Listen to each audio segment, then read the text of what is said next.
Hello friend, कैसे हो आप सब। मैं आशुतोष एक बार फिर से आप सभी लोग का वेलकम करता हूं आप लोग के अपने YouTube channel lecture of engineering में। तो आज हम लोग कंप्लीट करने वाले हैं CY यूनिट 1 और आपका पूरा यूनिट 1 इसी लेक्चर में कंप्लीट हो जाएगा। तो इससे पहले जो लोग नए हो प्लीज़ सब्सक्राइब कर लो, और जो लोग टेलीग्राम ग्रुप में व्हाट्सअप ग्रुप में नहीं ज्वाइन हो तो उसका लिंक दिया गया है डिस्क्रिप्शन बॉक्स में और कमेंट बॉक्स में, तो जा करके ज्वाइन हो जाइए। तो एक सिंगल क्वेश्चन आपके सेमेस्टर एग्जाम में मतलब क्लास से बाहर नहीं आएगा। सारा क्वेश्चन बहुत इंपॉर्टेंट है, बहुत इंपॉर्टेंट है। पूरा विश्वास से अप्लाई करिए। अभी देखिए पिछली बार एग्जाम हुआ था, CY हो गया, कंपाइलर हो गया, DBMS हो गया, CI हो गया, सारा का सारा क्वेश्चन क्लास से ही आया था। तो जितने सारे इंपॉर्टेंट टॉपिक हैं पूरा पढ़ लीजिए, 1 से लेकर के 5 यूनिट पूरा बढ़िया से, एक सिंगल क्वेश्चन बाहर नहीं आएगा। ठीक, तो चलिए क्लास को स्टार्ट करते हैं बिना किसी देर किए। अब देखिए संविधान, कॉन्स्टिट्यूशन क्या होता है। कॉन्स्टिट्यूशन क्या है? एक सभी नियमों कानूनों का एक दस्तावेज होता है जिसके द्वारा किसी भी देश को चलाया जाता है। तो देखिए आप लिखेंगे जो हमारा कॉन्स्टिट्यूशन होता है क्या होता है।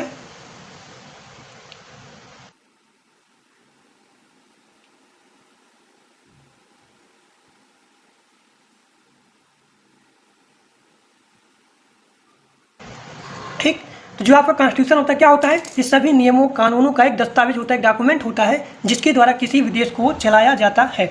अब आगे देखिए कॉन्स्टिट्यूशन क्या होता है। इट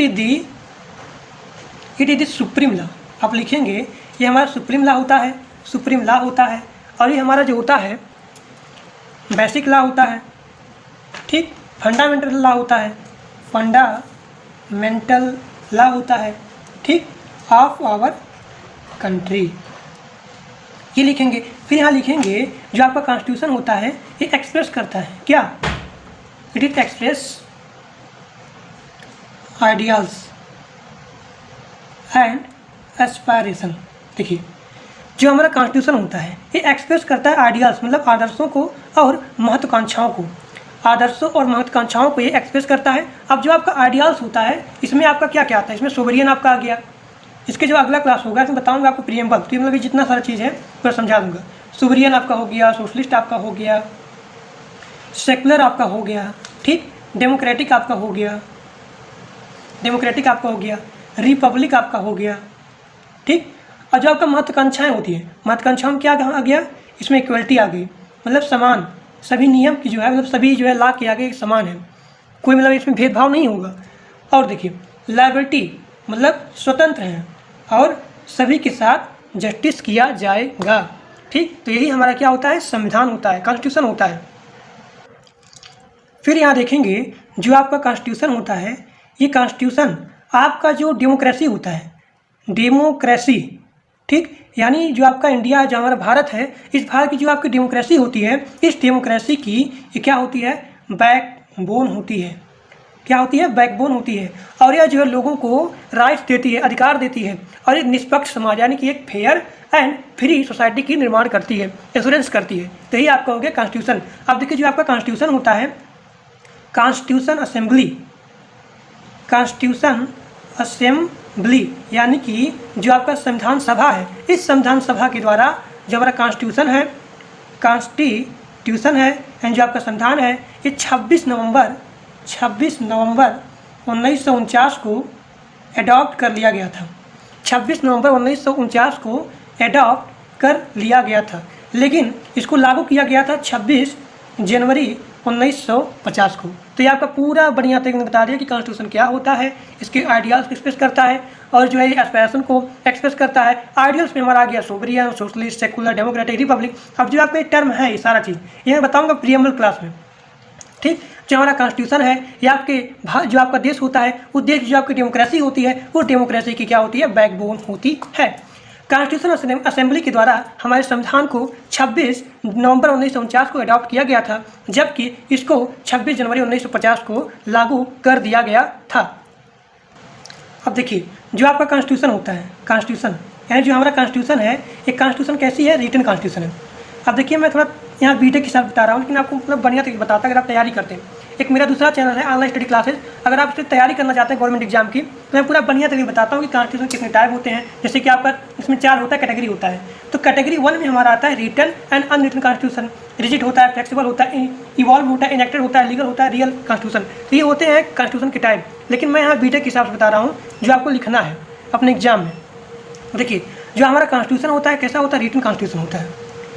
यानी कि जो हमारा इंडिया है, इस इंडिया की कॉन्स्टिट्यूशन कैसी है, रिटन कॉन्स्टिट्यूशन है। तो ये बता दीजिएगा कि हमारा जो संविधान है वो कैसा है, रिटन कॉन्स्टिट्यूशन है। इसमें क्या होता है, जिसमें फंडामेंटल्स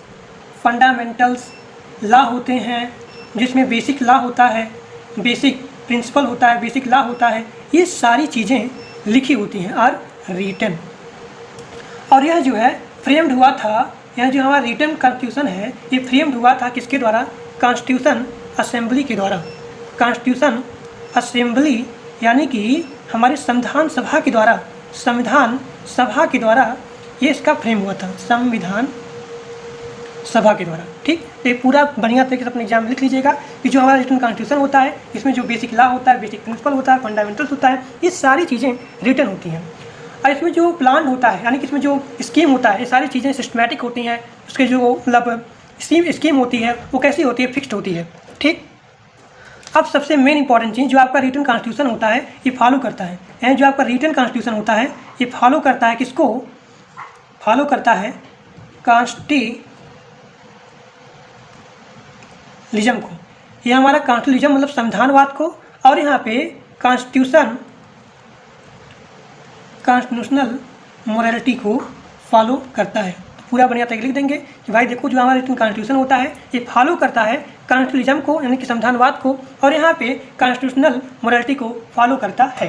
ठीक, तो रिटन कॉन्स्टिट्यूशन कौन आ गया हमारा, इंडिया आ गया, यूएसए आ गया, ये सारी चीज़ें, डेनमार्क आपका हो गया, न्यूजीलैंड हो गया, ब्राज़ील हो गया, ये जो आपका इसका कॉन्स्टिट्यूशन होता है वो रिटन होता है।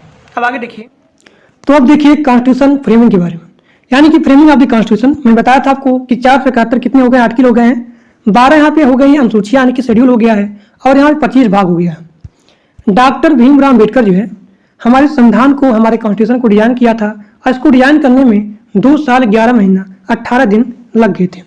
तो पूछा जाए कि हमारे संविधान के निर्माण में कितना समय लग गया था, तो आप बताएंगे कि 2 साल यानी 2 ईयर 11 महीना 11 मंथ और यहाँ पे 18 दिन लग गए थे। अब देखिए हमारे संविधान के निर्माण के लिए क्या आई थी, कॉन्स्टिट्यूशन असेंबली आई थी। तो देखिए कॉन्स्टिट्यूशन जो असेंबली है सबसे पहले किसके दिमाग में आई थी, तो एम.एन. रॉय के दिमाग में 1934 में आई थी, और इस कॉन्स्टिट्यूशन असेंबली को ब्रिटिश के द्वारा अगस्त ऑफर में 1940 में अडॉप्ट कर लिया गया था, एक्सेप्ट कर लिया गया था। तो देखिए मैं फिर से बता दे रहा हूँ, जो आपका है कॉन्स्टिट्यूशन असेंबली, थोड़ा सा पेन को थोड़ा मोटा कर दे रहा हूँ। देखिए ये कॉन्स्टिट्यूशन असेंबली, कॉन्स्टिट्यूशन असेंबली, यह कॉन्स्टिट्यूशन असेंबली सबसे पहले आया था एम.एन. रॉय के दिमाग में। सबसे पहले एम.एन. रॉय के दिमाग में यह आइडिया आया था किसके बारे में, कॉन्स्टिट्यूशन असेंबली के बारे में, 1934 में। अब इस कॉन्स्टिट्यूशन असेंबली को ब्रिटिश के द्वारा जब आया था अगस्त ऑफर, यानी कि जब अगस्त प्रपोजल आया था 1940 ईस्वी में, तब इस कॉन्स्टिट्यूशन असेंबली को, इस संविधान सभा को स्वीकार कर लिया गया था, एक्सेप्ट कर लिया गया था। अब यहाँ पे आगे देखिएगा, हमारे संविधान के निर्माण के लिए मैंने क्या बताया आपको कि संविधान के निर्माण के लिए आया था कॉन्स्टिट्यूशन असेंबली, संविधान सभा आया था। यह संविधान सभा कब आया था, 1946 यानी कि 1946 में आया था। इसकी अध्यक्षता में, किसकी अध्यक्षता में, तो सच्चिदानंद सिन्हा की अध्यक्षता में आया था कॉन्स्टिट्यूशन असेंबली। अब बताओ कॉन्स्टिट्यूशन असेंबली किसके दिमाग में आया था, सबसे पहले एम.एन. रॉय के दिमाग में आया था 1934 में। अब इस कॉन्स्टिट्यूशन असेंबली को अगस्त ऑफर 1940 में अडॉप्ट या फिर एक्सेप्ट कर लिया गया था। देखिए कॉन्स्टिट्यूशन असेंबली का जो निर्माण हुआ, जो स्टैब्लिश्ड हुई, स्थापित हुई, ये किसके अकॉर्डिंग, तो कैबिनेट मिशन प्लान के अकॉर्डिंग्स में कॉन्स्टिट्यूशन असेंबली का स्थापना हो गया। अब देखिए हमारे संविधान को यानी कि कॉन्स्टिट्यूशन ऑफ इंडिया को किसके द्वारा अडॉप्ट कर लिया गया था, तो संविधान सभा के द्वारा। यानी कि संविधान सभा के द्वारा हमारे संविधान को 26 नवंबर 1950 को क्या कर लिया गया था, एक्सेप्ट कर लिया गया था, स्वीकार कर लिया गया था। लेकिन 26 जनवरी 1950 को यह लागू हो गया था। फिर से देख लीजिए, कॉन्स्टिट्यूशन ऑफ इंडिया को, जो भारत का संविधान है, यह 26 नवंबर 1949 को अडॉप्ट कर लिया गया था, और 26 जनवरी 1950 को लागू कर दिया गया था।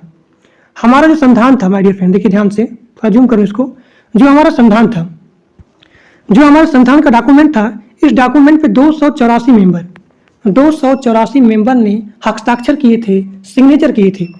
यह कब की बात है, यह 24 जनवरी 1950 की बात है। 24 जनवरी 1950 को हमारे संविधान के डॉक्यूमेंट पर 284 मेंबर ने हस्ताक्षर किए थे। अब इसके 2 दिन बाद देखिए 24 जनवरी यहाँ पे दिया गया है, इसके 2 दिन बाद यानी कि 26 जनवरी 1950 को हमारा संविधान लागू हो गया था। जो हमारा प्रियम्बल होता है इसका मतलब क्या होता है? प्रस्तावना। अब इस प्रस्तावना का, इस प्रियम्बल का मतलब ये होता है कि हमारे कॉन्स्टिट्यूशन को इंट्रोड्यूस करता है। इसमें जितनी सारी समरी है हमारे संविधान में, हमारे कॉन्स्टिट्यूशन में जितनी सारी समरी हैं, इसमें जितनी सारी समरी हैं, इस समरी को बताता है कौन? प्रियम्बल। तो प्रियम्बल में कॉन्स्टिट्यूशन की जितनी सारी समरी हैं इसमें शामिल होती है, इसमें इंक्लूड होती हैं। ठीक, तो प्रियम्बल क्या होता है? हमारे कॉन्स्टिट्यूशन को, हमारे संविधान को इंट्रोड्यूस करता है। कॉन्स्टिट्यूशन की जितनी सारी समरी हैं ये प्रोवाइड करता है, हमारे प्रियम्बल में शामिल होती है। ठीक, और जो प्रियम्बल हमारा है, ये प्रियम्बल कॉन्स्टिट्यूशन के पर्पज के बारे में, कि कॉन्स्टिट्यूशन का पर्पज क्या है, कॉन्स्टिट्यूशन का ऑब्जेक्टिव क्या है, कॉन्स्टिट्यूशन का पर्पज क्या है और कॉन्स्टिट्यूशन का ऑब्जेक्टिव क्या है, इसके बारे में बताता है प्रियम्बल। ठीक, कॉन्स्टिट्यूशन के नेचर के बारे में बताता है। जो कॉन्स्टिट्यूशन का नेचर है, प्रकृति है, इसके बारे में बताता है कौन? प्रियम्बल। अब देखिए, अब मैंने क्या बताया था आप लोग को कि जो हमारा प्रियम्बल होता है हमारे कॉन्स्टिट्यूशन की समरी के बारे में, हमारे संविधान को इंट्रोड्यूस करता है। संविधान में जितनी सारी गाइडलाइन है, जितने सारे नियम कानून है, वह जो कौन देता है? प्रियम्बल देता है। ठीक, तो अभी मैंने क्या बताया कि जो हमारा संविधान होता है, जो हमारा प्रियम्बल होता है, हमारे संविधान के नेचर के बारे में बताता है। यानी हमारे संविधान, यानी nature of the Indian state का क्या नेचर है, इसके बारे में बताता है। हमारे संविधान में जो ऑब्जेक्टिव है, इसका पर्पज क्या है, इसके बारे में बताता है। और इसके तिथि के बारे में बताता है, इसके डेट के बारे में बताता है कि हमारा संविधान कब अडॉप्ट कर लिया गया था। तो 26 नवंबर 1949 को क्या कर लिया गया था? अडॉप्ट कर लिया गया था। लेकिन 26 जनवरी 1950 को लागू हो गया था। तो अभी मैंने क्या बताया आपको कि nature of the Indian state, यानी जो हमारा प्रियम्बल है वो nature of the Indian state के बारे में बताता है। अब nature of the Indian state में कुछ शब्द होते हैं, जैसे कि आपका हो गया सोवरियन मतलब संप्रभुत्व, सोशलिस्ट समाजवाद, सेकुलर मतलब धर्मनिरपेक्ष, डेमोक्रेटिक रिपब्लिक। यानी nature of the Indian state में ये सारे शब्द हैं, तो उनको बारी बारी करके देख लेते हैं। अब देखिए, पहला हमारा स्टार्ट होता है एक वर्ड जिसका नाम है सोवरियन। इस सोवरियन का मतलब होता है संप्रभुत्व। ये देखिए, जो हमारा इंडिया है, संप्रभुत्व मतलब देखिए क्या होता है। हमारा जो इंडिया है वह एक्सटर्नली और यहाँ पे इंटरनली, इन दोनों के मामले में कोई भी फैसला, कोई भी कानून बना सकता है। हमारा जो इंडिया है यह एक्सटर्नल देश के ऊपर, यानी कि बाहरी कंट्री के कंट्रोल के अंदर नहीं है। यानी our India is not control to the external country, बाहरी देशों के कंट्रोल में नहीं है। यही मतलब होता है संप्रभुत्व का। और देखिए, और हमारे पास एक क्या है? एक फ्री सरकार है। यहाँ मैं लिख दे रहा हूँ, यहाँ पीपल लिख दे रहा हूँ। और हम लोग के पास और हम लोग के पास एक फ्री क्या है? गवर्नमेंट है, गवर्नमेंट। ठीक, अब यहाँ पे अगला टर्म है सोशलिस्ट। देखिए, अगला यहाँ पे टर्म दिया गया, शब्द दिया गया है सोशलिस्ट। इस सोशलिस्ट का मतलब होता है समाजवाद, सोशलिज्म, समाजवाद। अब देखिए, समाजवाद का मतलब क्या है? यानी कोई भी अगर कंपनी है, चाहे वो प्राइवेट हो, कोई भी अगर कंपनी है, चाहे वो प्राइवेट हो चाहे वो पब्लिक हो, लेकिन समाज के बारे में सोचे। जैसे कि आपका जियो कंपनी है, ये नहीं कर सकती है कि बहुत ज़्यादा रेट बढ़ा सकती है। अगर रेट बढ़ाएगी तो सरकार वहाँ पे इंटरफेयर करेंगे। ठीक, अब यहाँ देखिए, अगला टर्म है डेमोक्रेटिक। इसका अगर आप लोग हिंदी देखेंगे, इसका हिंदी होता है लोकतांत्रिक, या फिर डेमोक्रेटिक मतलब होता है लोकतंत्र। अब देखिए, अगर आप यहाँ पे तोड़ेंगे, लोग को अलग करेंगे, इसका मतलब क्या होता है? लोग, यानी कि पीपल। और तंत्र का मतलब होता है सिस्टम, यानी लोगों के लिए बनाया गया सिस्टम, वह कहलाता है डेमोक्रेटिक। क्या कहलाता है? लोकतांत्रिक। यानी लोगों के लिए एक सिस्टम बनाना, एक तंत्र बनाना, वही हमारा होता है लोकतांत्रिक, डेमोक्रेटिक। अब डेमोक्रेटिक में क्या होता है कि जो हमारा संविधान होता है, देखिए जो हमारा कॉन्स्टिट्यूशन है, एक सेकेंड, देखिए डेमोक्रेटिक में क्या होता है कि जो लोग होते हैं, ये लोग, इन लोगों के पास यहाँ पे एक अधिकार होता है, मतलब अथॉरिटी होती है। अब ये जो लोग हैं यहाँ पे चूज करेंगे क्या, एक सेकंड, चल नहीं रहा पेन, या जो है चूज करेंगे किसको, रिप्रेजेंटेटिव को, मतलब प्रतिनिधित्व को। अब यह प्रतिनिधित्व चुनेंगे। अब प्रतिनिधित्व में कौन आते हैं, एमएलए हो गए हैं, एमएलसी हो गए हैं, ये सारे लोग लाएंगे किसको, गवर्नमेंट को। अगला जो शब्द है, अगला जो टर्म है वो दिया गया रिपब्लिक। यानी जो रिपब्लिक है, गणराज्य है, इसका मतलब क्या है कि डायरेक्ट अपोजिट है किसके, मोनार्की के। मोनार्की यानी कि राजतंत्र के डायरेक्टली क्या है, अपोजिट है। जो राजतंत्र है ये डायरेक्टली अपोजिट है। अब राजतंत्र क्या होता है, राजतंत्र मतलब होता है हेरिडिटरी सिस्टम। हेरिडिटरी सिस्टम यानी एक राजा बना, उसके बाद उसका बेटा बनेगा, फिर उसका बेटा बनेगा, फिर उसका बेटा बनेगा, ये हमारा होता है मोनार्की सिस्टम। ठीक, लेकिन अब क्या होता है, अब यानी कि जो आपका हेड ऑफ द स्टेट है, जो आपका हेड ऑफ द गवर्नमेंट है, उसको हम लोग इनडायरेक्टली चुनते हैं। जैसे कि यहाँ पे प्रेसिडेंट ऑफ इंडिया हो गया। अब प्रेसिडेंट ऑफ द इंडिया क्या होता है कि इसको हम लोग यहाँ पे इनडायरेक्टली चुनते हैं। अब प्रेसिडेंट ऑफ द इंडिया के इलेक्शन के लिए बनाया जाता है इलेक्टोरल कॉलेज। ठीक, और इस प्रेसिडेंट को एक टाइम दिया जाता है कि भाई इतने समय के लिए तुम रहोगे, इसके बाद चलो। ठीक, अब यानी इसका मतलब क्या हुआ, रिपब्लिक मतलब ये हुआ कि इसे प्रेसिडेंट ऑफ इंडिया है तो कोई भी, यानी कि every citizen of the India eligible to the become of the president of the India. ठीक, तो ये खत्म हो गया रिपब्लिक। तो मैंने पूरा बता दिया कि सोवरियन क्या होता है, सोशलिस्ट क्या होता है। ठीक, अब ये चीज़ और बाकी है, सेकुलर बाकी है आपका।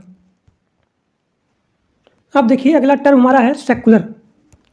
सेकुलर, इस सेकुलर का मतलब क्या होता है, धर्मनिरपेक्ष। देखिए जो आपका स्टेट है, स्टेट मतलब गवर्नमेंट, इस गवर्नमेंट के पास कोई भी धर्म नहीं है, इसके पास नो रिलीजन, इसके पास कोई भी धर्म नहीं है। और हमारे यहाँ के लोग, देखिए अगर यहाँ पे सरकार है, इस सरकार का कर्तव्य होता है कि ये सभी धर्मों को एक इक्वल सपोर्ट करे, एक समान दर्जा दे, एक सेम स्टेटस दे, और यहाँ पे इक्वल सपोर्ट करे सभी धर्म को।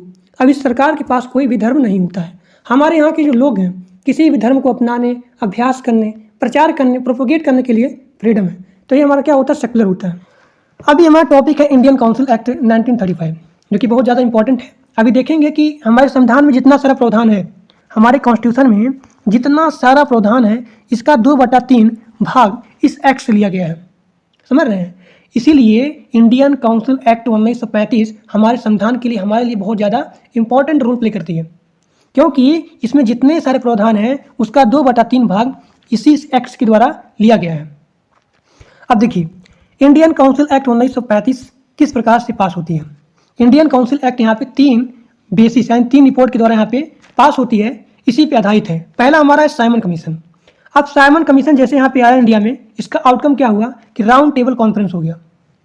और राउंड टेबल कॉन्फ्रेंस होने के बाद यहाँ पे पास होता है व्हाइट पेपर ब्रिटिश गवर्नमेंट के द्वारा 1933 में, और इसके 2 साल के बाद गवर्नमेंट ऑफ इंडिया एक्ट 1935 आ जाती है। बहुत ज़्यादा यहाँ पे चेंजेस हुए। जो हमारा इंडियन काउंसिल एक्ट 1919 था, इसमें बहुत ज़्यादा चेंजेस हुए। और इसके बाद जो हमारा आया 1935 का एक्ट, इसमें 321 सेक्शन मतलब आर्टिकल थे, और यहाँ पे 10 शेड्यूल था। अब यहाँ देखिए इंडियन काउंसिल एक्ट 1935 का फीचर। इंडियन काउंसिल एक्ट के द्वारा, यानी इंडियन काउंसिल एक्ट 1935 के द्वारा all India federation, Akhil Bharatiya महासंघ को भी यहाँ पे प्रस्तावित किया गया था। और जो पावर थे, उन पावर को 3 लिस्ट में डिवाइड कर दिया गया था। पहला हमारा था फेडरल लिस्ट, और दूसरा हमारा था प्रोविंशियल लिस्ट, और तीसरा हमारा था कंकरेंट लिस्ट। अब जो फेडरल लिस्ट था ये दे दिया गया सेंटर को, और जो यहाँ पे प्रोविंशियल लिस्ट था ये दे दिया गया किसको, प्रांतों को। और यहाँ पे कंकरेंट लिस्ट आती है, ये दोनों को दे दिया गया, यानी स्टेट को भी दिया गया और यहाँ पे सेंटर को भी दे दिया गया। और जो यहाँ बची हुई कुछ ही शक्तियाँ थीं, यानी इसको बोला जाता है रेसिड्यूरी पावर। अब रेसिड्यूरी पावर क्या होता है, यानी ना वो मेंशन किया गया फेडरल लिस्ट में, और ना वो मेंशन किया गया है यहाँ पे प्रोविंशियल लिस्ट में, उसी को बोला जाता है रेसिड्यूरी पावर, यानी कि अवशिष्ट शक्तियाँ। अब यहाँ जो अवशिष्ट शक्तियाँ थी, यानी कि रेसिड्यूरी पावर थी, वो दे दी गई किसको, वायसराय को। ठीक, अब आगे देखिए अगला फीचर्स का दिया गया है इंडियन काउंसिल एक्ट 1935 का, कि यहाँ पे डायरकी को इंट्रोड्यूस किया गया था सेंटर में। देखिए ब्रिटिश के समय जो है हमारे भारत को 2 भागों में डिवाइड कर दिया गया था। एक हमारा सेंटर था और एक हमारा प्रोविंशियल था, प्रांत था। अब इस प्रांत में ब्रिटिश ने कानून बनाने के लिए 2 यहाँ पे पार्ट में भाग दिए, मतलब 2 पार्ट में इसको डिवाइड कर दिया गया। एक हमारा था रिजर्व लिस्ट, ठीक, एक हमारा था रिजर्व सब्जेक्ट या फिर रिजर्व लिस्ट, और दूसरा हमारा था ट्रांसफर लिस्ट। अब ट्रांसफर लिस्ट था, इस पे यहाँ पे इंडियंस और यहाँ पे ब्रिटिश लोग, यानी भारतीय लोग और यहाँ पे अंग्रेज लोग मिल करके यहाँ पे कानून को बनाते थे। लेकिन जो ये हमारा था रिजर्व लिस्ट, यहाँ पे केवल अंग्रेज लोग केवल यहाँ पे कानून को बनाते थे। यानी कि रिजर्व सब्जेक्ट में only for British are available for making law, but transfer list में केवल यहाँ पे इंडियंस और यहाँ पे अंग्रेज लोग यहाँ पे शामिल थे कानून बनाने के लिए। तब हम लोग को थोड़ा सा गुस्सा आया, यानी कि नेशनल मूवमेंट यहाँ पे इंक्रीज हो गया। यानी इस एक्ट में हम लोग को थोड़ा सा यानी कम और यहाँ पे कमज़ोर राइट्स प्रदान कर दिए गए, ज़्यादा राइट्स हम लोग को दिए नहीं गए थे। अब देखिए आगे क्या होता है यहाँ पे। यानी हम लोग चाहते थे, यहाँ देखिए हम लोग चाहते थे कि जो यहाँ पे इंडिया था, यहाँ पे एक सेंटर है और एक यहाँ पे प्रोविंशियल है। यहाँ पे था रिजर्व लिस्ट और यहाँ पे था ट्रांसफर लिस्ट। हम लोग को केवल यहाँ पे दिया गया था कानून बनाने के लिए। यानी ट्रांसफर लिस्ट में इंडियंस और यहाँ पे ब्रिटिश लोग are available for making law, but here is British are available. यानी कि रिजर्व लिस्ट में केवल यहाँ पे अंग्रेज लोग थे। तो हम लोग चाहते थे कि हम लोग यहाँ पे रिजर्व लिस्ट में और यहाँ पे सेंटर में क्या करें, एक लॉ बनाए। ठीक, अब देखिए इसका मतलब यहाँ पे जो दो भागों में बांटा कर दिया था, मतलब प्रोविंशियल था, यहाँ पे सेंटर था। यानी ये पूरा कंप्लीट हो गया। यानी प्रोविंशियल में डायरकी को कंप्लीट कर दिया गया। यानी यहाँ पे स्टार्ट हो गया क्या, प्रोविंशियल ऑटोनॉमी स्टार्ट हो गया और यहाँ पे सेंटर में डायरकी को स्टार्ट कर दिया गया। यानी सेंटर में डायरकी को बाई इंडियन काउंसिल एक्ट 1935 के द्वारा सेंटर में डायरकी को इंट्रोड्यूस कर दिया गया, बट इन प्रोविंशियल डायरकी को एबॉलिश कर दिया गया और यहाँ पे आता है प्रोविंशियल ऑटोनॉमी। अब प्रोविंशियल ऑटोनॉमी आता है जब यहाँ पे तो गवर्नमेंट बनती है, कौन, प्रोविंशियल गवर्नमेंट। अब प्रोविंशियल गवर्नमेंट बनती है कब, प्रोविंशियल मतलब यहाँ प्रांतों में बनती है। अभी 1929 बनती है। ध्यान से देखिए, यहाँ पे इंडिया को दो भागों में बांटा गया था, एक हमारा प्रोविंशियल था, एक हमारा सेंटर था। अब प्रोविंशियल में जब यहाँ प्रांतों में डायरकी को खत्म कर दिया गया, तब यहाँ पे आता है प्रोविंशियल ऑटोनॉमी। अब प्रोविंशियल ऑटोनॉमी आएगा, इसके मतलब यहाँ पे गवर्नमेंट बनेगी और गवर्नमेंट कौन बनती है, प्रोविंशियल गवर्नमेंट। प्रोविंशियल गवर्नमेंट अभी बनती है कब, 1937 में। अब 1937 में जब बनती है तब यहाँ पे कांग्रेस ने भी यहाँ पे डोमिनेट कर दिया गया। कांग्रेस ने यहाँ पे इस सरकार में डोमिनेट कर दी गई और यह कांग्रेस सरकार केवल यहाँ पे 28 महीना के लिए यहाँ पे थी और यह कांग्रेस 1939 में अपना त्यागपत्र दे दिया गया। अब देखिए पीडीएफ की तरफ देखिए, डायरकी को सेंट्रल में इंट्रोड्यूस किया गया था और यहाँ पे एवोल्यूशन हुआ था डायरकी का, कहाँ पे, प्रांतों में, और यहाँ पे प्रोविंशियल ऑटोनॉमी इंट्रोड्यूस हो गई थी। ठीक, और फिर आप यहाँ पे देखेंगे, thus provincial government was instructed to elect minister, they we are responsible to the popularly elected legislative assembly. और यहाँ पे this came into effect in 1937 was discontinued 1939। यानी यहाँ पे जो कांग्रेस की सरकार थी यहाँ पे अपना त्यागपत्र दे दिया। अब आगे देखिए इंडियन काउंसिल एक्ट का नेक्स्ट फीचर। इसका अगला फीचर है कि 11 प्रांत थे, 11 प्रोविंशियल था। इस 11 प्रोविंशियल में से जो यहाँ पे 6 प्रोविंशियल थी, यानी 6 प्रोविंशियल, यानी 6 प्रांत थी, इस 6 प्रांतों में बाई कैमलिज्म को स्टार्ट कर दिया गया। बाई कैमलिज्म यानी द्विसदनी व्यवस्था को यहाँ पे स्टार्ट कर दिया गया था 6 प्रांतों में। अब इस 6 प्रांतों में आते हैं कौन, बंगाल आता है, मद्रास आता है, बॉम्बे आता है, यूनाइटेड प्रोविंशियल आता है, बिहार आता है और यहाँ पे असम आता है। यहाँ पे द्विसदनी व्यवस्था यानी कि 2 हाउस, यहाँ पे हाउस 1 और यहाँ पे हाउस 2। तो ये बात आप लोग को नोट करना है। इसका अगला फीचर कि जो 11 प्रांत थे उस 11 प्रांतों में से 6 प्रांतों में बाई कैमलिज्म को स्टार्ट यानी कि द्विसदनी व्यवस्था को स्टार्ट कर दिया गया था। अब यहाँ देखिए अगला क्वेश्चन जो कि बहुत ज़्यादा इंपॉर्टेंट है कि फंडामेंटल राइट्स क्या होता है। फंडामेंटल राइट्स जो है भाग नंबर 3 यानी पार्ट 3 में है, भाग नंबर 3 में है और ये आर्टिकल 12 से लेकर के 35 तक फंडामेंटल राइट्स के बारे में बताया गया है। फंडामेंटल राइट्स को कहाँ से लिया गया है, तो यूएसए से लिया गया है। ये हमारा है नॉर्थ अमेरिका, क्या है, नॉर्थ अमेरिका। ठीक, यहाँ आपका है यूएसए और यहीं से लिया गया है फंडामेंटल राइट्स को। यानी कि जो हमारा संविधान है जिसमें हम लोग बात करते हैं फंडामेंटल राइट्स को, तो इस फंडामेंटल राइट्स को हम लोग लिए हैं कहाँ से, यूएसए से। फंडामेंटल राइट्स को क्यों बोला जाता है फंडामेंटल राइट्स, क्योंकि ये सबके बारे में बात करता है, चाहे अपर लेवल हो, चाहे मिडिल लेवल हो और चाहे यहाँ पे लोअर लेवल हो, ये सबके लिए लागू होता है। और यहाँ देखिए, यहाँ बिना किसी जाति का, चाहे यहाँ पे रिलीजन का, जेंडर का, इसको यहाँ पे डिस्क्रिमिनेशन किया जाता है, यानी कि बिना किसी भेदभाव को ये सबके ऊपर लागू होता है। ठीक, अब यहाँ देखिए फंडामेंटल राइट्स में से जो है 6 प्रकार यहाँ दिया गया है, लेकिन वैसे होता था 7 प्रकार का। यहाँ पे फंडामेंटल राइट जो है वैसे होते थे 7, लेकिन अब यहाँ पे हो गया है 6, क्योंकि जो राइट टू प्रॉपर्टी है उसको 44th अमेंडमेंट एक्ट 1978 के द्वारा इसको हटा दिया गया है और इसको बना दिया गया है, जो राइट टू प्रॉपर्टी है उसको बना दिया गया लीगल राइट। किसको? राइट टू प्रॉपर्टी को। और इसको यहाँ पे रखा गया है कहाँ पे? पार्ट नंबर 12 में, अब आर्टिकल 300A में। किसको? राइट टू प्रॉपर्टी को। तो राइट टू प्रॉपर्टी को फंडामेंटल राइट से हटा दिया गया। अब देखिए, राइट टू इक्वलिटी हमारा बात करता है 14 से लेकर के 18 आर्टिकल तक। राइट टू फ्रीडम 19 से लेकर के 22 तक। राइट टू अगेंस्ट एक्सप्लॉयटेशन ये हमारा है आर्टिकल 23 से लेकर के 24 तक। Right to freedom of religion यानी कि फ्रीडम की बात होती है 25 से लेकर के 28 तक। और यहाँ देखिए, कल्चर एंड एजुकेशनल राइट ये हमारा है 29 से लेकर के 30 तक। और हमारा अगला है राइट टू कॉन्स्टिट्यूशनल रेमेडीज। इसी को डॉक्टर भीमराव अंबेडकर ने संविधान का आत्मा बोले हैं, यानी सोल ऑफ द कॉन्स्टिट्यूशन। कौन? डॉक्टर भीमराव अंबेडकर। ये हमारा है आर्टिकल नंबर 32 में। ठीक, अब यहाँ देखिए, राइट टू इक्वलिटी 14 आर्टिकल से लेकर के 18 तक। इसी में बात किया जाता है कि जो यहाँ लॉ है, लॉ के सामने सभी लोग बराबर हैं और यहाँ पे किसी को मतलब भेदभाव नहीं किया जाएगा। आर्टिकल 16 बताया गया है एम्प्लॉयमेंट को लेकर के, तो एम्प्लॉयमेंट का जो अवसर है ये सभी को दिया जाएगा विदाउट एनी डिस्क्रिमिनेशन। ना यहाँ पे जेंडर के आधार पे, ना यहाँ रिलीजन के आधार पे, ना यहाँ बर्थ के आधार पे किसी को मतलब भेदभाव नहीं किया जाएगा, सभी को समान अवसर दिया जाएगा। तो ये हमारा बात करता है आर्टिकल नंबर 16 में। और यहाँ पे ये बात है जो टाइटल है, टाइटल को लेकर के आर्टिकल 18 में, इसका भी मतलब यहाँ पे एवेल्युएशन मतलब समाप्त कर दिया गया है। अनटचबिलिटी जो छुआछूत की भावना है ये भी हमारा है, तो इसको भी समाप्त कर दिया गया है। तो ये हमारा होता है राइट टू इक्वलिटी 14 से लेकर के 18 तक।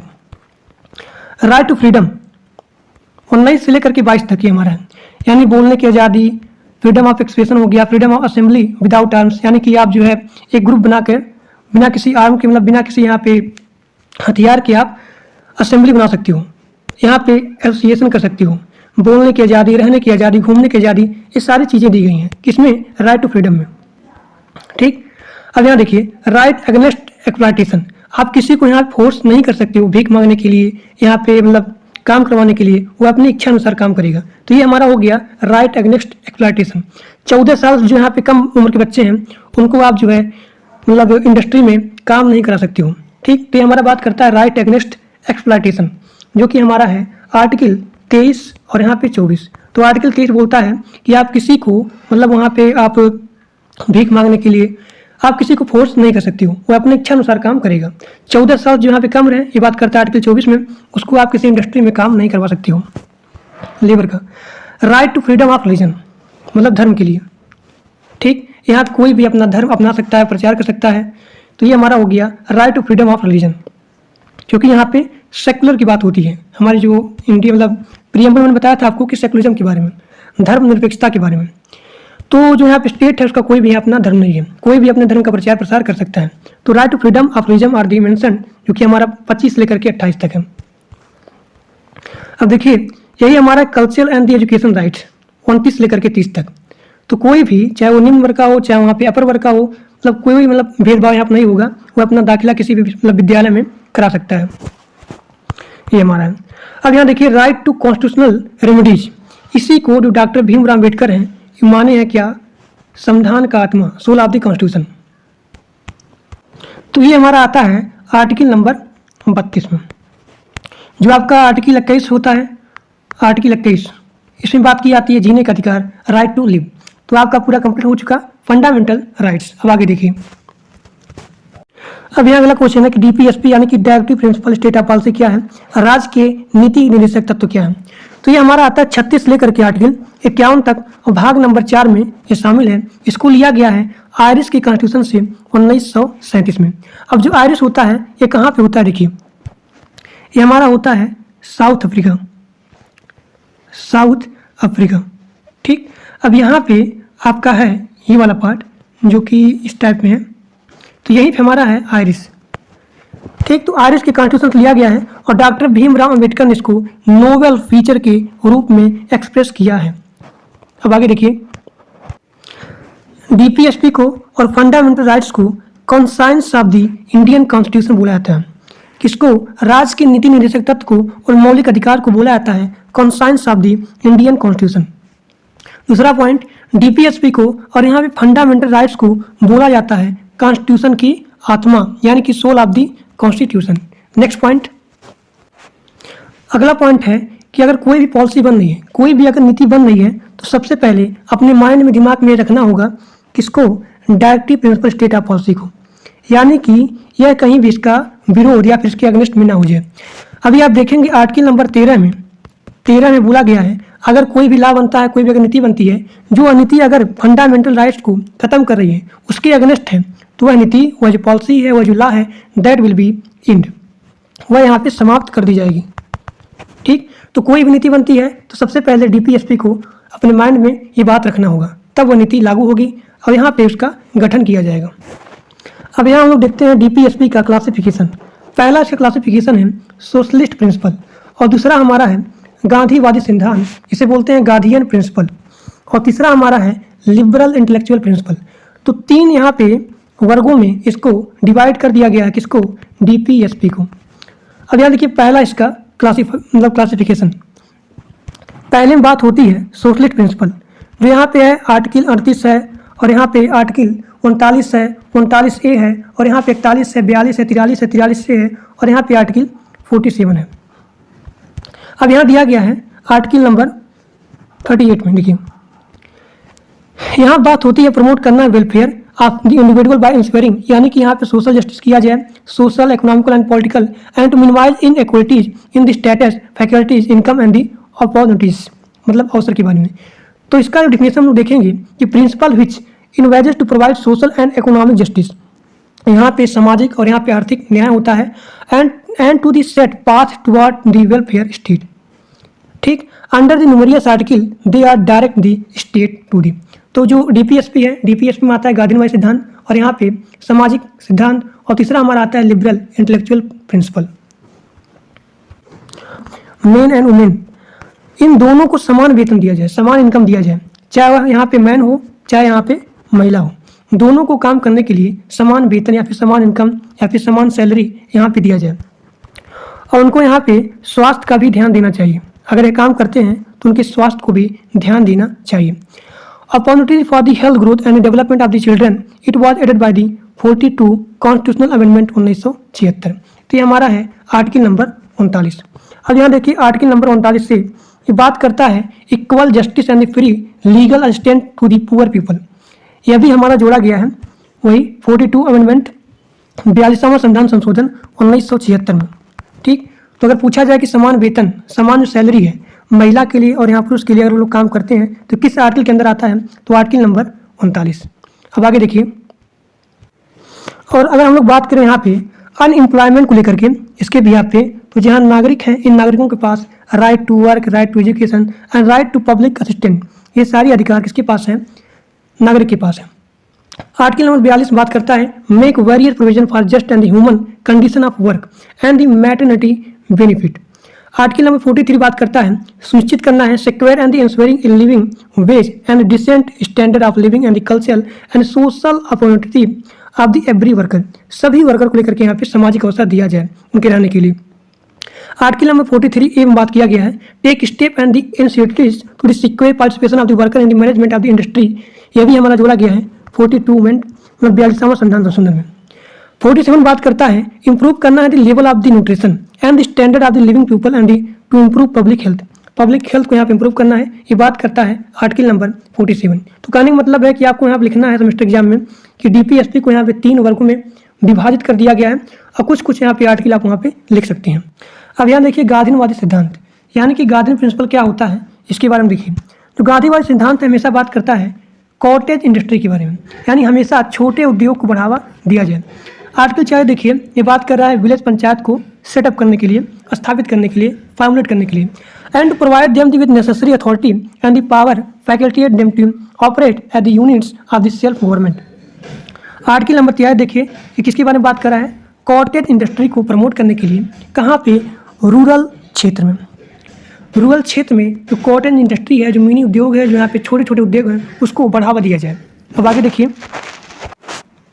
आर्टिकल नंबर 43 बी, ये भी हमारा आता है गांधीवादी सिद्धांत के अंदर में। ये बात करता है कि प्रमोट करना है voluntary formation, autonomous operation and the professional management and democratic control of the cooperative societies. Article number 46 बात करता है कि यहाँ पे प्रमोट किया जाए economic and the educational interest, किसमें, एससी और यहाँ पे एसटी में, ताकि उनका जो है एक्सप्लॉयटेशन ना हो जाए, ठीक, और यहाँ पे सोशल जस्टिस किया जाए। आर्टिकल नंबर 47 बात करता है कि यहाँ पे जो ड्रग्स एंड ड्रिंक्स हैं इसको यहाँ पे प्रोहिबिट किया जाए, निषेध किया जाए, क्योंकि ये हमारे हेल्थ के लिए क्या है, हार्मफुल है। आर्टिकल नंबर 48 बात करता है forbid and prohibit the slaughter of the cows calves and the other types of the mills and the draught cattle and the to improve their breeds, उनके ब्रीड्स में इम्प्रूव किया जाए। अब आगे देखिए, अब यहाँ पे अगला है liberal intellectual principle. Liberal intellectual principle ये क्या होता है, यहाँ पे बहुत ज़्यादा मतलब फ़ायदेमंद है। ये बात करता है उदारवादी के बारे में, उदारवादी के बारे में, यानी कि लिबरलिज्म के बारे में बात करता है। आर्टिकल नंबर 44 बात करता है यहाँ पे सिक्योर करना है फॉर एवरी सिटीजन आप है, यानी कि यूसीसी की बात करता है। यह हमेशा यूसीसी को यहाँ पे सिक्योर करने की बात करता है, यानी कि सुनिश्चित करने की बात करता है, किसके लिए, थ्रू आउट द नेशन के लिए।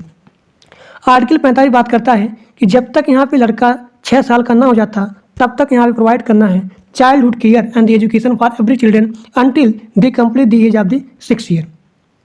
आर्टिकल नंबर 48 बात करता है किसके लिए, organise agriculture and the animal husbandry, यानी कि पशुपालन के बारे में बात करता है, एग्रीकल्चर ऑर्गेनाइजिंग की बात करता है आर्टिकल नंबर 48। और यहाँ पे आर्टिकल जो ए है ये बात करता है प्रोटेक्शन करने के लिए और यहाँ पे इम्प्रूवमेंट करने के लिए, किसको, इन्वायरमेंट को, और यहाँ पे सेव करने के लिए वन को, और यहाँ पे वाइल्ड लाइफ को। तो ये सारी चीज़ें बहुत ज़्यादा इंपॉर्टेंट हैं। अब यहाँ जो एक चीज़ और यहाँ पॉइंट है इसी में, आर्टिकल नंबर 50। आर्टिकल नंबर 50 बात करता है सेपरेट करना है जो यहाँ पे जुडिशरी है इसको यहाँ पे अलग करना है, किससे, न्यायपालिका से, कार्यपालिका से, एग्जीक्यूटिव से। ये हमारा बात होता है आर्टिकल नंबर 50। तो जो हमारा लिबरल इंटेलेक्चुअल प्रिंसिपल है यहाँ पे आर्टिकल 44 आता है, 45 आता है, 48 आता है, 48 से आता है, 49 आता है, 50 आता है, और यहाँ पे मतलब आर्टिकल 51 आता है। ये सारी चीज़ें आपको लिखना है अपने सेमेस्टर एग्जाम में, केवल यहाँ पे 3-4 आर्टिकल लिख लीजिएगा, वहाँ पे मतलब बहुत ज़्यादा हो जाएगा उतना। तो डीपीएसपी आपका पूरा का पूरा समाप्त हो जाता है। अब आगे देखिए अगला क्वेश्चन। अब यहाँ अगला क्वेश्चन है कि फंडामेंटल ड्यूटीज़ क्या होता है, यानी कि मौलिक कर्तव्य क्या है। अब देखिए जो मौलिक कर्तव्य होता है ये भाग नंबर 4 के ए में है, 4 के ए में है, और आर्टिकल में है 51A, यानी कि आर्टिकल 51A में है और भाग नंबर यानी पार्ट नंबर 4 के ए में है, और इसको लिया गया है रशियन के कंट्री से। अब जो रसिया है, रसिया कहाँ पे है, देखिए ये हमारा है साउथ अफ्रीका, क्या है, साउथ अफ्रीका है।